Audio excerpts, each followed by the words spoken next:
एकेकाळची गोष्ट आहे. खूप दूरवर दोन पक्के मित्र होते, जे आजूबाजूच्या शहरात राहत होते. त्यांचे नाव होते के आणि ग्रेडा. के आणि ग्रेडाने आपल्या अंगणात त्यांच्या प्रेमाची निशाणी म्हणून गुलाबाचे झाड लावले होते.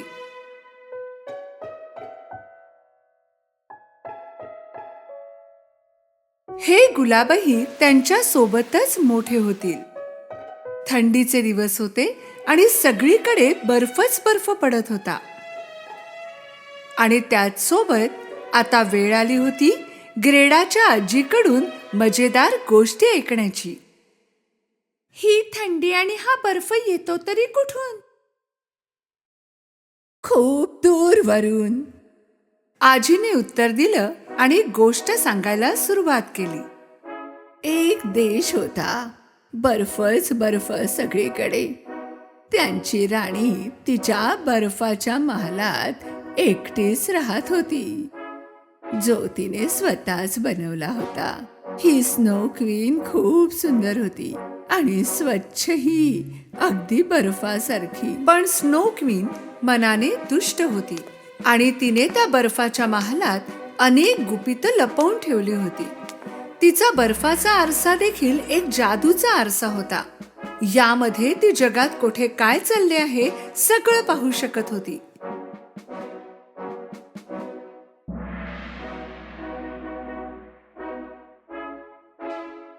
तेव्हाच ग्रेडाला असं वाटलं की स्नो क्वीन खिडकीमधून त्यांना पाहते.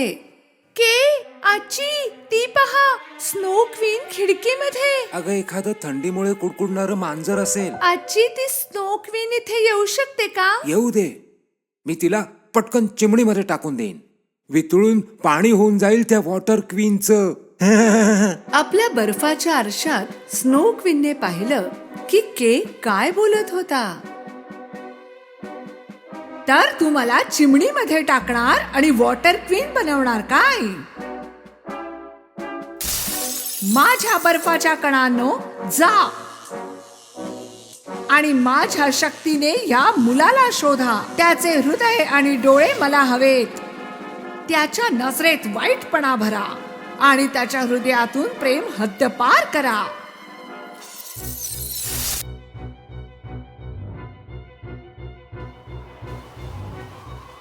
हळूहळू एक बर्फाचं वादळ ग्रेडाच्या घराजवळ जोर धरू लागलं.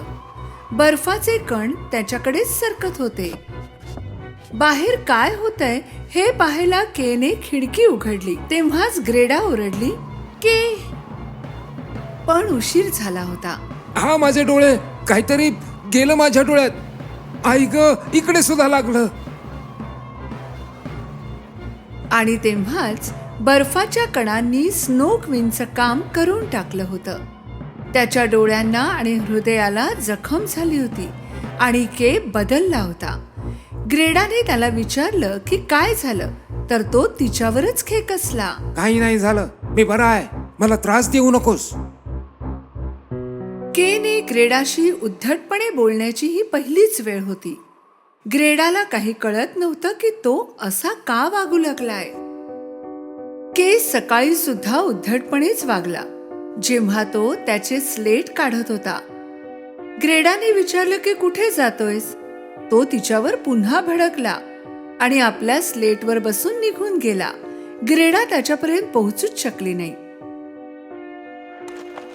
अचानक त्याच्या समोर स्नो क्वीन आली आणि के तिच्या मागे जाऊ लागला. ग्रेडा काहीच करू शकली नाही, कारण ते अदृश्य झाले. स्नो क्वीन त्याला तिच्या बर्फाच्या महालात घेऊन जात होती. ग्रेडा खिडकीत बसून त्याची वाट पाहायची. दिवस महिने उलटले आणि थंडीचे दिवसही गेले, पण के आला नाही. स्वतःच काही करावं या इच्छेने ग्रेडा बाहेर पडली आपल्या मित्राला शोधायला, सोबत फक्त आजीने दिलेला आरसा घेऊन.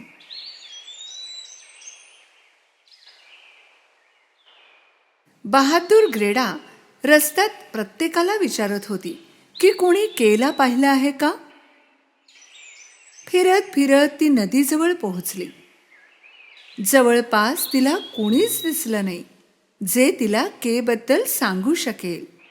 तिने नदीलाही विचारलं पण काही उत्तर आलं नाही. इतक्यात एक डोम कावळा तिच्याजवळ आला आणि म्हणाला, नदीकडे आहे उत्तर तुझ्या प्रश्नाचा, पण आधी तिला गिफ्ट द्यावं लागेल. ग्रेडाने तिचा आवडता नेकलेस काढून नदीला देऊन टाकला. तेव्हाच एक जादू झाली आणि एक बोट प्रकट झाली. ग्रेडाला वाटलं की नदीला तिची भेट पसंत पडलीये आणि ही परत फेड आहे. ती चढल्याबरोबर बोट चालू झाली.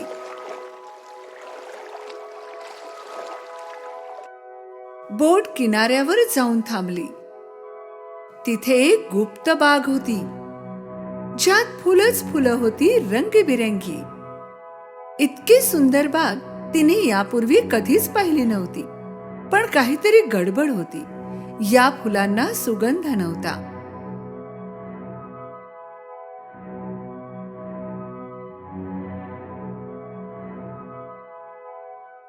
ग्रेडाच्या दुसऱ्या बाजूने एक बाई तिच्याकडे येत होती. ही बागेची मालकीण होती. कशी आहेस बाळा? हसत तिने विचारलं. आणि अचानक तिला जाणीव झाली की तिच्या बागेतील फुलांना पुन्हा सुगंध येतोय. मला क्षमा करा, मी तुमच्या परवानगीशिवाय इथे आले. काही हरकत नाही बाळा, बरं झालं तू आलीस. कित्येक वर्ष झाले कुणीच आलं नाही माझ्या बागेत. तू एकटीच इथे काय करतेस? ग्रेडा बागेच्या मालकिणीला म्हणाली की ती तिच्या मित्राला केला शोधते. पण मालकीण म्हणाली की ग्रेडाच्या आधी कित्येक वर्ष तिने दुसरा माणूसच पाहिला नाही. अच्छा, असं असेल तर मला बोटीवर जायला हवं. केला लवकरात लवकर शोधायला हवं. बागेच्या मालकिणीला असं वाटत नव्हतं की ग्रेडाने जावं, म्हणून ती खोटं बोलली. काय नाव म्हणालीस? कदाचित पाहिलं असावं कुठेतरी. ग्रेडाने तिला सगळं सांगितलं आणि जेव्हा बागेच्या मालकिणीने स्नोक्वीनचं नाव ऐकलं ती भडकली. स्नोक्वीन? तिचं नाव सुद्धा घेऊ नकोस. तिच्यामुळे माझ्या फुलांचा सुगंध नाहीसा झाला होता. मग अचानक तिला इच्छा झाली ग्रेडाची वेणी घालायची. ग्रेडाला काही कळेना की का, पण त्यांनी हट्टच केला. ग्रेडाला हे माहित नव्हतं की तो जादूचा कंगवा होता. या कंगव्यामुळे ग्रेडा सगळं काही विसरली. फक्त आनंद आठवत होता. बागेची मालकीण वाईट नव्हती. तिने असं चांगल्या हेतूने केलं होतं. जेव्हा ती झोपेतून उठली, ग्रेडाला काहीच आठवत नव्हतं. ती इथे कशी आली, का आली, काहीच नाही. मग तिला 2 गुलाब दिसले बागेच्या मालकिणीच्या टोपीवर आणि काहीतरी आठवू लागलं. प्रेमापुढे कशाची जादू चालेल? तिला माहित नव्हतं की ती किती वेळ तिथे झोपली होती. पण तिच्या आवडत्या आठवणी परत आल्या होत्या. ती परत नदीजवळ गेली. बोट तर तेथेच होती, पण कुठे जायचं हे माहित नव्हतं. तेव्हाच एक कावळा तिच्याकडे आला. तो काहीतरी सांगायचा प्रयत्न करत होता आणि ग्रेडा त्याच्या मागे मागे चालू लागली. ते पोहोचले बर्फाच्या समुद्रात. तेथेच एका बोटीवर कावळा जाऊन बसला. ग्रेडा हळूच त्या बोटीपर्यंत पोहोचली. म्हणजे या बोटीने पोहोचणार का मी क्वीनच्या महालात? अचानक काही पायरेट्स तेथे आले आणि त्यांच्यापैकी एक पायरेट मुलगी ग्रेडाशी बोलली. तू तिथेच जाशील जिथे आम्ही जाणार आणि आम्ही कुठेच जात नाही आहोत. त्याच वेळी स्नो क्वीन प्रयत्न करत होती की केने त्याचा भूतकाळ विसरावा. बरंच काही तो विसरला होता, पण ग्रेडा काही त्याच्या मनातून जात नव्हती. लवकरच तुझं हृदयही थंड करून टाकेन, मग काहीच लक्षात राहणार नाही. पायरेटला जेव्हा ग्रेडाकडून ग्रेडा आणि केची कहाणी कळली, ती म्हणाली की त्याला विसरून जा, कारण त्याचं बाहेर येणं अशक्य आहे. माझा खास मित्र आहे के, मी शोधूनच काढेन. पायरेट मुलीला हा हट्ट विचित्रच वाटत होता. खरं तर तिला वाटत होतं की तिने तिच्यासोबतच राहावं, तिची मैत्रीण बनून. पण ग्रेडा खूप हट्टी होती. त्याला तर मला वाचवायचंच आहे. तिला कुणीच मैत्रीण नाही, त्यामुळे पायरेट मुलीला ग्रेडाचा हा हट्ट खूप आवडला आणि ती तिच्यासोबत जाऊ लागली. दुसऱ्या दिवशी ती तिच्यासाठी एक रेनडियर घेऊन आली. ही संपूर्ण स्नो राज्यातील गतिशील रेनडियर होती आणि ती ग्रेडाला रस्ता दाखवणार होती.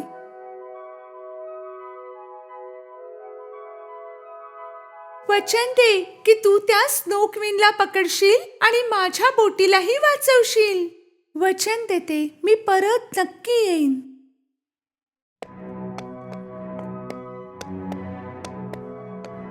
रेनडियरवर बसून ग्रेडा जात होती. तिला आधी जाणून घ्यायचं होतं की स्नो क्वीनला हरवायचं कसं, आणि रेनडियर सुद्धा सांगणार होती. खूप चालल्यावर ते उत्तर टोकाला पोहोचले. तेथे त्यांना एक म्हातारा माणूस भेटला. म्हणजे तू तो आरसा घेऊन आलीसच, हो ना? ग्रेडाला काहीच समजलं नाही आणि त्यांना आरशाबद्दल कसं माहीत, पण तिला हे माहीत होतं की ती योग्य जागी आली आहे. तिने त्यांना तो आरसा दाखवला. म्हणजे मी स्नो क्वीनला यानेच हरवणार. हा तर जादूचा आरसा आहे. यामध्ये सत्य दिसतं, फक्त सत्य. मग ते सत्य भले कुठेही लपलेलं का असेना, हा ते दाखवतो. प्रेमापेक्षा जास्त शक्तिशाली काहीच नसतं. त्यामुळे खरी शक्ती तर तुम्हा सर्वांच्यात आहेच, प्रेमाची शक्ती. त्यांच्यामुळे गेरेडाला माहीत झालं की स्नो क्वीन कोण होती. जर त्याने खरं दाखवलं तर ती तिला हरवू देखील शकते, कारण आधी स्नो क्वीन सुद्धा एक चांगली मुलगी होती, प्रेमाने ओतप्रोत भरलेली. जेथेही ती हात लावायची फुले फुलायची आणि तिच्या हास्यात सूर्याची चमक होती. ती एक खूप आनंदी मुलगी होती. तिचं नाव होतं लायला. पण सगळ्यांना वाटायचं की ती जादूगरीण आहे, म्हणून तिच्यासोबत कुणीच खेळत किंवा बोलत नसे. एकटेपणाने तिचा आनंद हिरावून घेतला.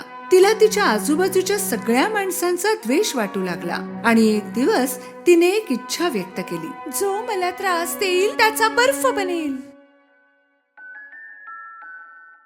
आणि मग तिने एक बर्फाचा महाल बनवला. सगळ्यांपासून दूर, एकटा, आनंदापासूनही दूर. ग्रेडा बर्फाच्या महालात पोहोचली आणि तेथे तिला दिसला के, बर्फाची मूर्ती बनवत असलेला. तू सापडलास शेवटी के. तू मला विसरलास. मी ग्रेडा. केने ग्रेडाकडे पाहिलं पण ओळखलं नाही. इथे असलेल्या प्रत्येक वस्तूप्रमाणे त्याचं हृदय देखील बर्फाचं बनलंय. ग्रेडाने तिच्या बोलण्याकडे दुर्लक्ष केलं. सोड याला, आता हा माझा आहे. मी तुला सुद्धा बर्फाचं बनवून टाकेन. नाही करणार तू असं काही. के, आय लव्ह यू. त्याला आठवलं. ग्रेडा, हो मला आठवलं. रागाने स्नो क्वीनने तिची जादूची छडी फिरवली जोरात आणि त्यातून निघाला एक भयंकर बर्फाचा खंजीर. तेव्हाच ग्रेडाने तिचा आरसा काढला आणि तो खंजीर त्यावर आपटून अदृश्य झाला. स्नो क्वीनने ग्रेडाच्या आरशात पाहिलं आणि तिला काहीतरी विचित्र वाटलं, कारण त्यात तिला दिसला लायलाचा चेहरा. अचानक स्नो क्वीन तिच्या गोड रूपात बदलली. ती लायला बनली. धन्यवाद. मला माहितीये की मी कोण आहे. मी पुन्हा स्वतंत्र झाले. Bye bye. के आणि ग्रेडा एकमेकांकडे पाहून हसले. आता ते नेहमी सोबत राहणार होते, एकत्र मोठे होणार, त्या 2 गुलाबांसारखे जे त्यांच्या अंगणात आहेत.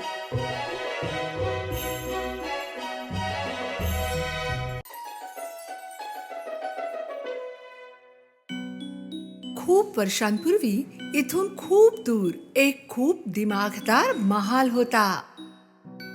या दिमागदार महालात एक खूप सुंदर राणी राहत असे. राणीची फक्त एकच इच्छा होती आणि ती म्हणजे तिला एक मुलगी असावी. थंडीचे दिवस होते. राणी खिडकीजवळ बसून कपडे शिवत होती. त्याच वेळी तिला सुई टोचली. तिने कापसाने आपले रक्त पुसताना एक इच्छा व्यक्त केली. माझी इच्छा आहे की मला एक मुलगी असावी, जिचे डोळे ताऱ्यांप्रमाणे चमकावे आणि जिचे ओठ चेरी सारखे असावे आणि तिचे हृदय आनंदाने भरलेलं असावं.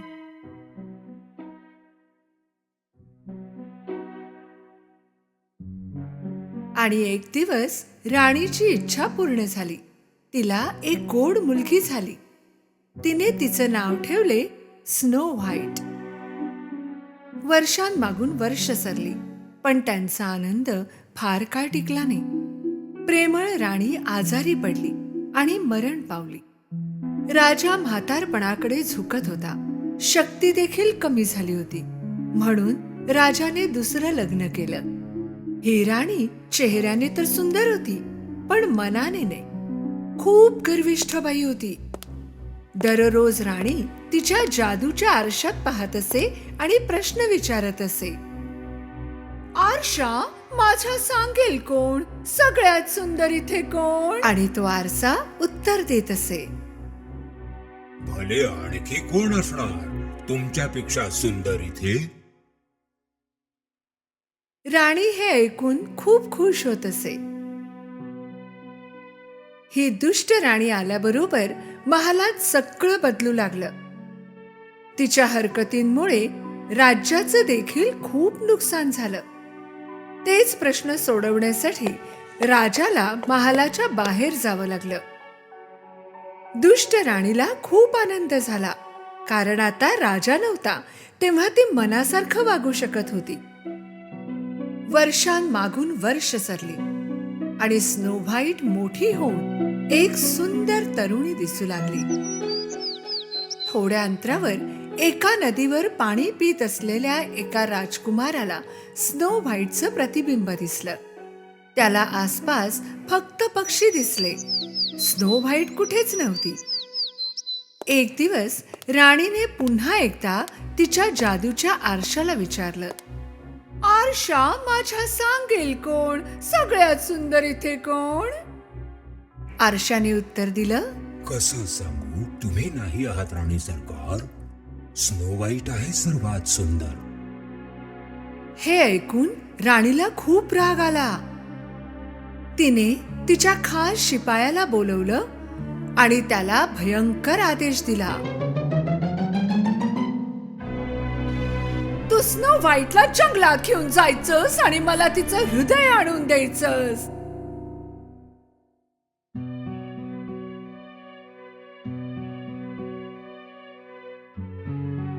शिपाई स्नो व्हाईटला राणीकडे घेऊन गेले. कशी आहे स्नो व्हाईट? जा, जरा जंगलात फिरून ये. माझा खास शिपाई तुझी काळजी घेईल. शिपाई स्नो व्हाईटला घनदाट जंगलात घेऊन गेले. त्यांना त्यांचं काम करायचं होतं.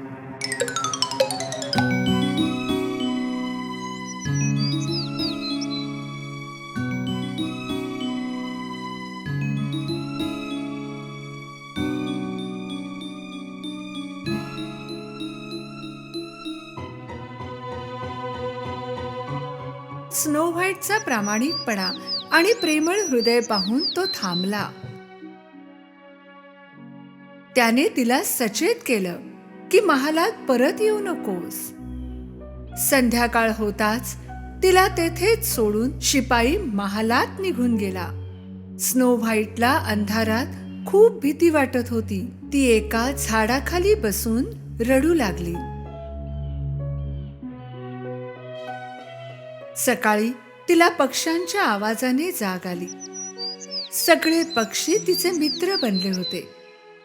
हे सारे पक्षी तिला आधीपासूनच ओळखत होते आणि म्हणूनच तिला रस्ता दाखवत त्यांच्या घरी घेऊन गेले. त्यांचं घर छोटंसं पण खूप छान होतं. थोडं थांबून स्नो व्हाईटने दरवाजा उघडला. आत सगळं काही छोटं होतं आणि स्वच्छ पण नव्हतं. तिला कळत नव्हतं की हे घर आहे तरी कोणाचं, पण ती इथून जाणार तरी कुठे होती. म्हणून तिने साफसफाई सुरू केली.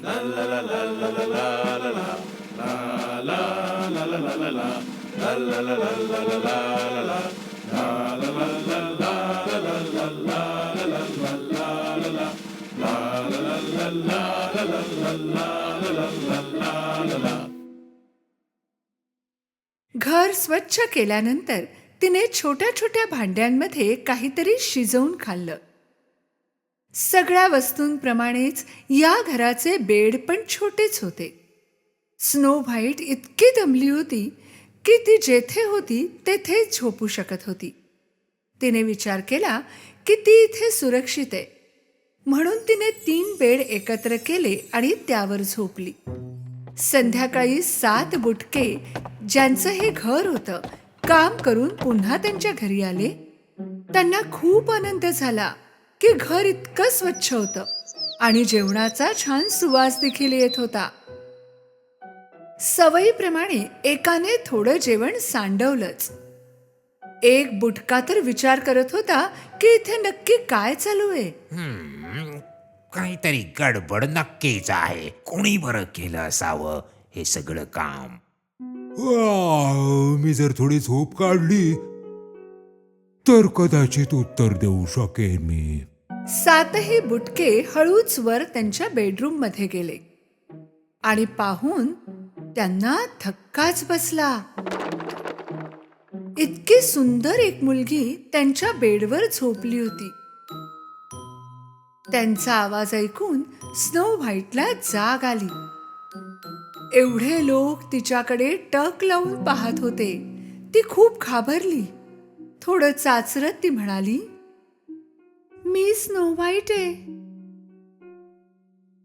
मी काही चूक केली असेल तर मला माफ करा. माझा तसा हेतू नव्हता. ते तर आम्हाला माहीतच आहे. नाहीतर तू का बरं आमच्यासाठी जेवण बनवलं असतं, सगळी साफसफाई केली असतेस. डॉग म्हणाला, आपण लोक 7 डॉग्स आहोत. हाय हॅपी, हा ग्रम्पी आणि हा डोपी, स्नेजी आणि हा बॅशफर्ड आणि मी आहे डॉग.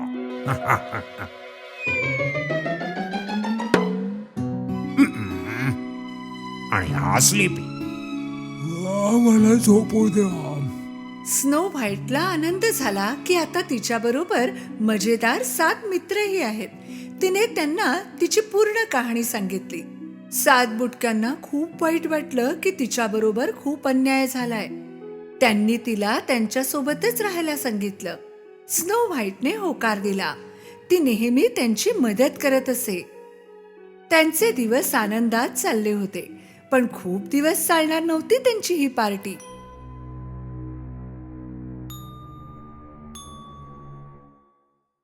एक दिवस दुष्ट राणीने जादूच्या आरशाला पुन्हा तोच प्रश्न विचारला. आरशा, मला जरा सांग बघू, सगळ्यात सुंदर इथे कोण आहे? आरशाने उत्तर दिलं, क्षमा असावी राणी सरकार, पण माझ्या दृष्टीने तर इथे स्नो व्हाईटच सर्वात सुंदर आहे.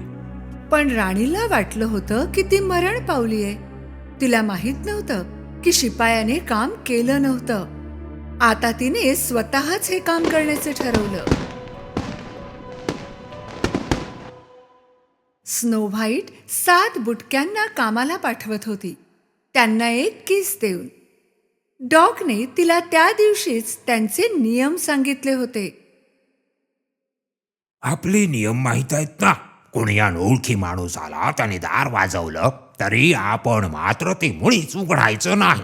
ओके टोके डॉग, पण तुम्ही यायला उशीर करू नका. स्नो व्हाईट जेवण बनवत होती. तेव्हाच कोणीतरी दरवाजा वाजवला. बुटके त्यावेळी घरी येत नाहीत. कोण आहे बाहेर? डॉग, तुम्ही लोक आहात का? बाहेरून एक म्हातारीचा आवाज आला. मी बिचारी तुझं काय नुकसान करणार आहे, उघड तरी. डोळ्यातून पाहिल्यावर एक अशक्त अशी म्हातारी दिसली. तिने विचार केला की ही बिचारी माझं काय नुकसान करणार आहे, आणि तिने दरवाजा उघडला. अगं माझ्या सुंदर मुली, मी इथूनच जात होते, काहीतरी खायला असेल तर दे, माझे आशीर्वाद मिळतील तुला. स्नो व्हाईटने तिला आत बोलावलं आणि गरम जेवण वाढलं.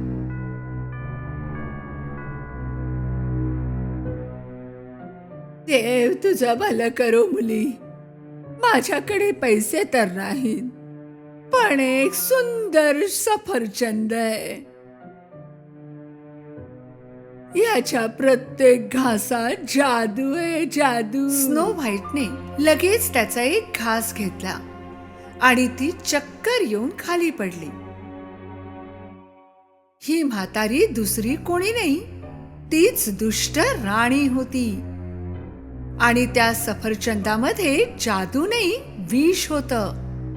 त्याच्या एकाच घासात एवढं विष होतं की स्नो व्हाईटला अशी झोप येईल ज्यातून ती कधीच उठणार नाही. जेव्हा 7 बुटके घरी आले, त्यांना स्नो व्हाईट जमिनीवर पडलेली दिसली. डॉगने ते सफरचंद पाहिले. स्नो व्हाईट झोपेत सुद्धा इतकी सुंदर दिसत होती. बुटक्यांनी तिला एका काचेच्या पेटीत सजवून ठेवलं आणि जंगलात अशा ठिकाणी ठेवलं जिथे तिचे सगळे मित्र तिला भेटायला येऊ शकत होते. एक दिवस एक राजकुमार त्याच जंगलात आला जेव्हा स्नो व्हाईट झोपली होती, आणि पक्ष्यांनी त्याला रस्ता दाखवला जेथे स्नो व्हाईट झोपलेली होती. राजकुमाराला विश्वासच बसेना की ही तीच राजकन्या आहे जिचं प्रतिबिंब एकदा त्याने नदीत पाहिलं होतं, आणि अनेकदा स्वप्नामध्ये. त्याने काचेच्या पेटीचे झाकण उघडून स्नो व्हाईटचं चुंबन घेतलं. त्याच वेळी स्नो व्हाईट आणि राजकुमार दोघांचं स्वप्न पूर्ण झालं. त्यांचं प्रेम दुष्टतेला हरवून जिंकलं होतं आणि स्नो व्हाईट पुन्हा बरी झाली. त्याच वेळी राजाला त्याच्या मुलीवर झालेल्या अत्याचाराबद्दल समजलं आणि त्याने जादूचा आरसा तोडून टाकला आणि राणीला महालापासून दूर पाठवून दिलं. स्नो व्हाईट तिच्या घरी तिच्या महालात आली, तिच्या बाबांकडे. स्नो व्हाईट आणि राजकुमाराचे लग्न दिमाखात पार पडले. स्नो व्हाईट राजा, राजकुमार आणि 7 बुटक्यांबरोबर नेहमीच आनंद.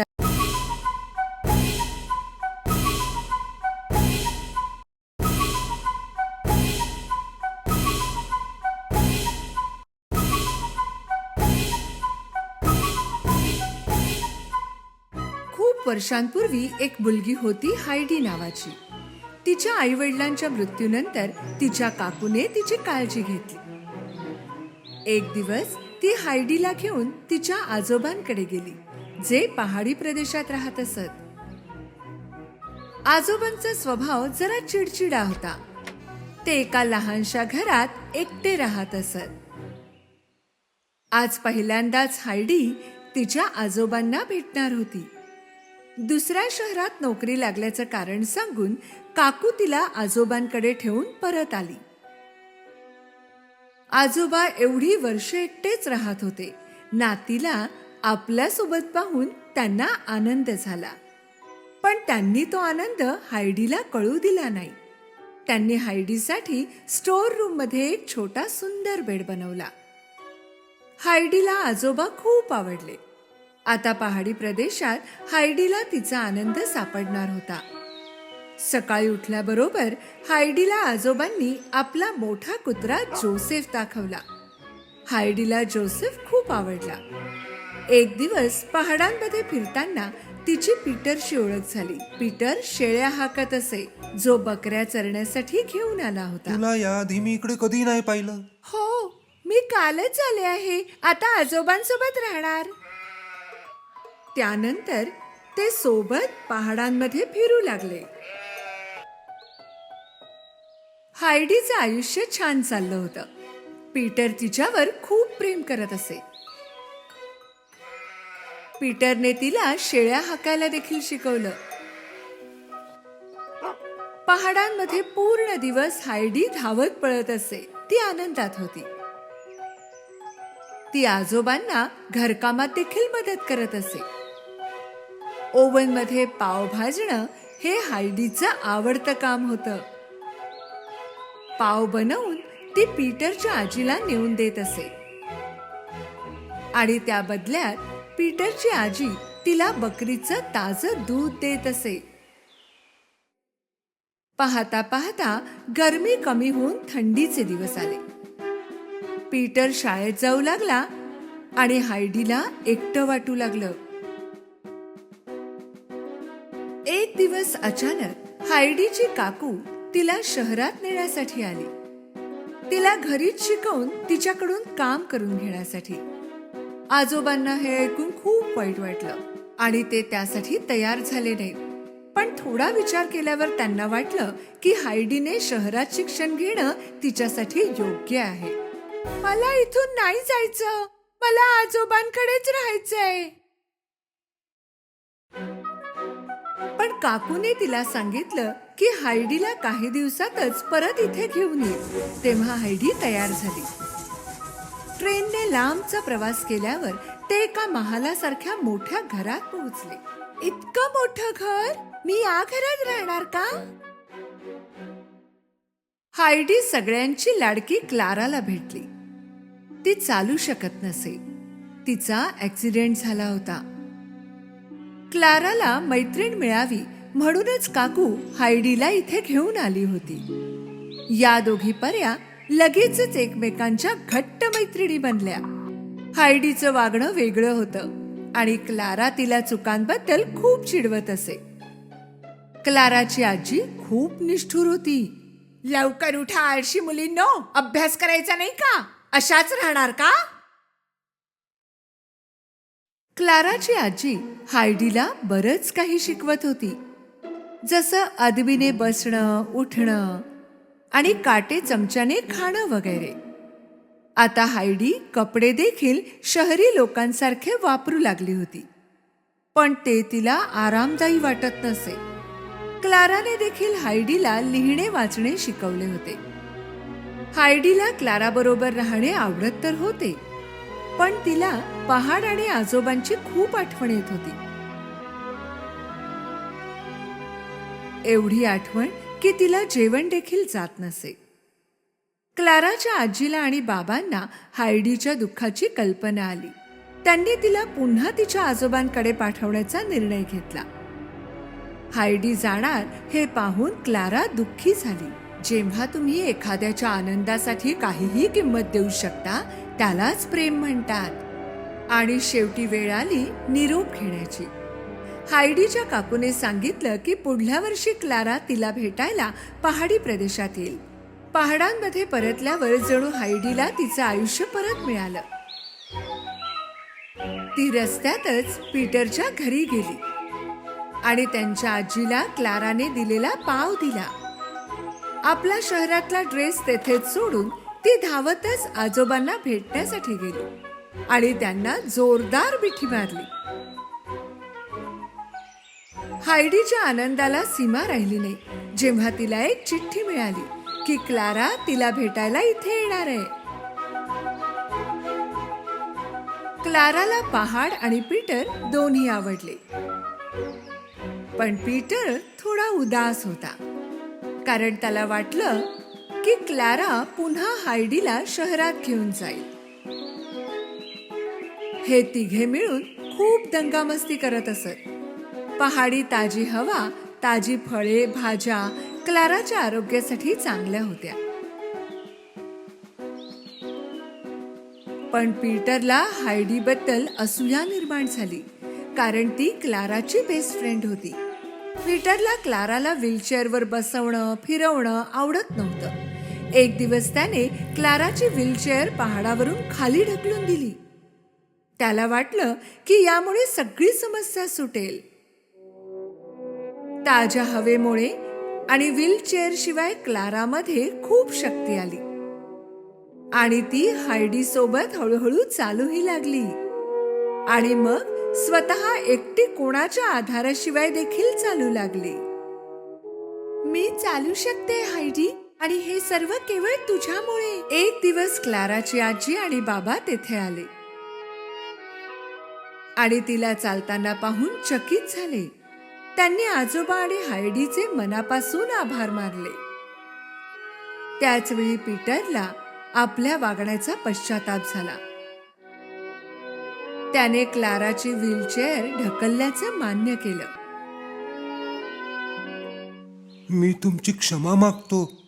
खूप चुकीचं वागलो मी. माफ तर करूच, हो ना क्लारा? भले तू चुकीचं वागलास, पण तिचे चालणे सर्वात मोठा आनंद आहे.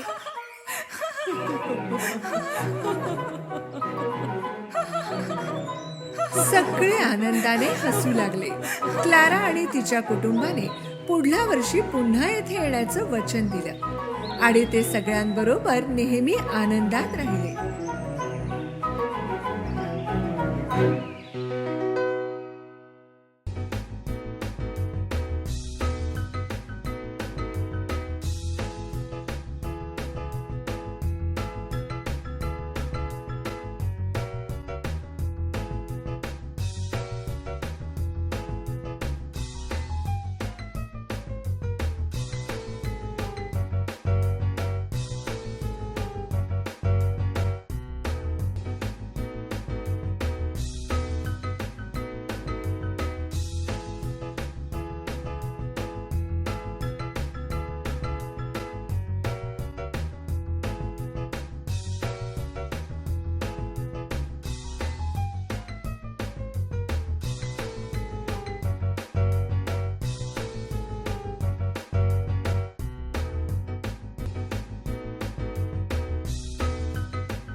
खूप वर्षांपूर्वी दूरवर एका राज्यात एक राजकुमार राहत होता.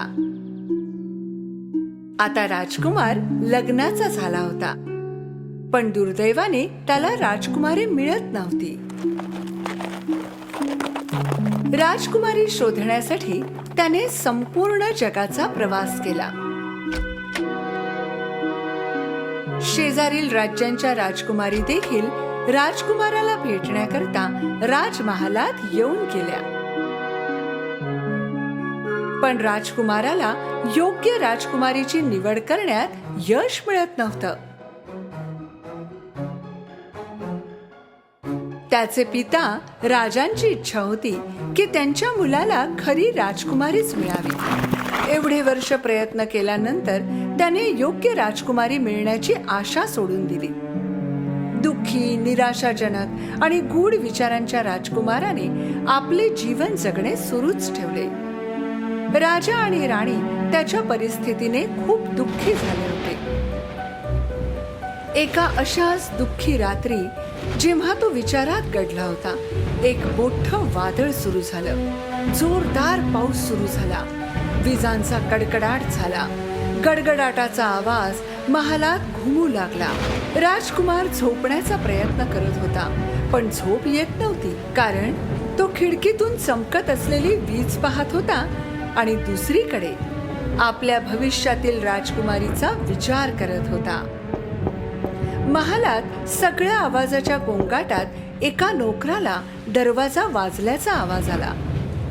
नोकराणीने दरवाजा उघडला तर दरवाजात पावसात भिजलेली एक मुलगी थरथरत उभी होती. पूर्ण राज्यातील गरीब युवा मुलींमध्ये ती अजूनही सुंदर आणि नाजूक दिसत होती. कसेबसे तिने विचारले, तुम्ही मला आत येऊ द्याल का? मी एकटी आहे आणि जंगलात हरवली आहे. नोकराणीला तिची दया आली आणि तिने ताबडतोब राजा राणीला तिच्याबद्दल सांगितले. आम्ही यावेळी एखाद्याला आत येण्यापासून मनाई करू शकत नाही. तिला आत घेऊन या. राजाने लगेच गार्डला याबाबत सूचना दिली. गार्डने मुलीला आत बोलावले आणि दर्शनी खोलीत शेकोटीजवळ बसवले.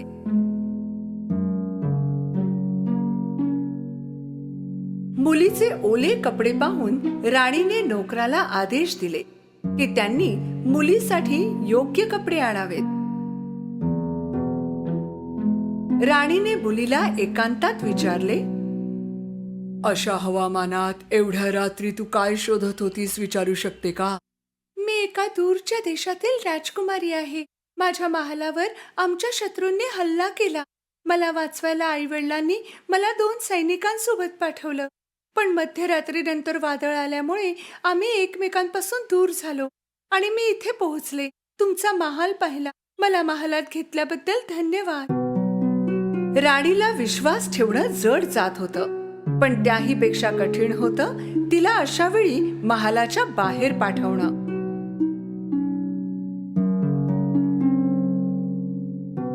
राजकुमार हे पाहायला उत्सुक होता की ही गूढ मुलगी आहे तरी कोण.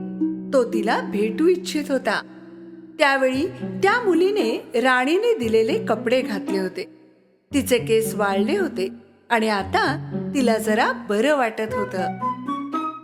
आता ती अधिक सुंदर आणि मोहक दिसत होती. राजकुमाराने खोलीत प्रवेश केला आणि तिच्या सौंदर्यावर आणि शालीनतेवर त्याचा विश्वास बसेना. तिच्या उपस्थितीने त्याला मंत्रमुग्ध केलं होतं. तरीही तो हे जाणू इच्छित होता की ती खरंच राजकुमारी आहे की नाही. राणी म्हणाली की ती स्थिती सांभाळून घेईल आणि ती राजकुमारी असल्याची खात्री करून घेईल. ती खरंच राजकुमारी आहे का? आज रात्री आम्ही खात्री करू. राजकुमार आणि राजकुमारी रात्री उशिरापर्यंत गप्पा मारत होते. राजकुमाराला उत्सुकता होती आणि तो तिच्याबद्दल अधिक जाणून घेण्याचे प्रयत्न करत होता. राणीने पाहुण्यांची खोली राजकुमारीसाठी तयार करवली आणि तिच्या अंथरुणाखाली एक मटार ठेवला आणि त्याला 7 गाद्यांनी झाकून टाकलं. ती मुलगी रात्री त्या विचित्र बिछाण्यावर झोपली जो तिच्यासाठी तयार केला होता. दुसऱ्या दिवशी सकाळी मुलगी उठण्याची वाट पाहिली आणि जेव्हा ती जागी झाली तेव्हा राणीने तिला विचारले, काल रात्री झोप लागली का? मी खूप भाग्यवान आहे की तुम्ही मला आश्रय दिलात, पण मला नीट झोप नाही लागली. हो का? खरंच? विचारू शकते का? का बरं? माझे अंग दुखत आहे, पाठ दुखत आहे. असं वाटतंय जणू काही पूर्ण रात्र मी एखाद्या कडक गोष्टीवर झोपले होते.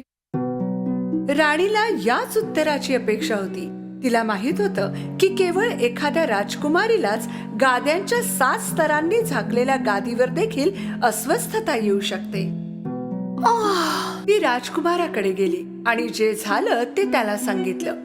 हे सर्व ऐकून आणि शेवटी हे जाणून की ती खरोखर राजकुमारीच आहे, राजकुमार त्याचा आनंद लपवू शकला नाही. राजकुमाराने राजाला सांगितलं की त्याला राजकुमारीशी विवाह करायचा आहे आणि राजाने त्याची इच्छा मान्य केली. राजकुमाराने सांगितलं की जोपर्यंत त्यांच्या राज्यात युद्ध संपत नाही ती आणखी काही दिवस महालात राहू शकते. एवढेच नाही तर त्यांनी त्यांच्या देशाला वाचवण्यासाठी मदत म्हणून आपली सेना देखील पाठवली. आणि लवकरच राजकुमाराने राजकुमारी समोर विवाहाचा प्रस्ताव ठेवला. तू माझ्याशी विवाह करशील राजकुमारी? आणि जसे त्याला त्याचे उत्तर मिळाले ते आनंदात राहू लागले.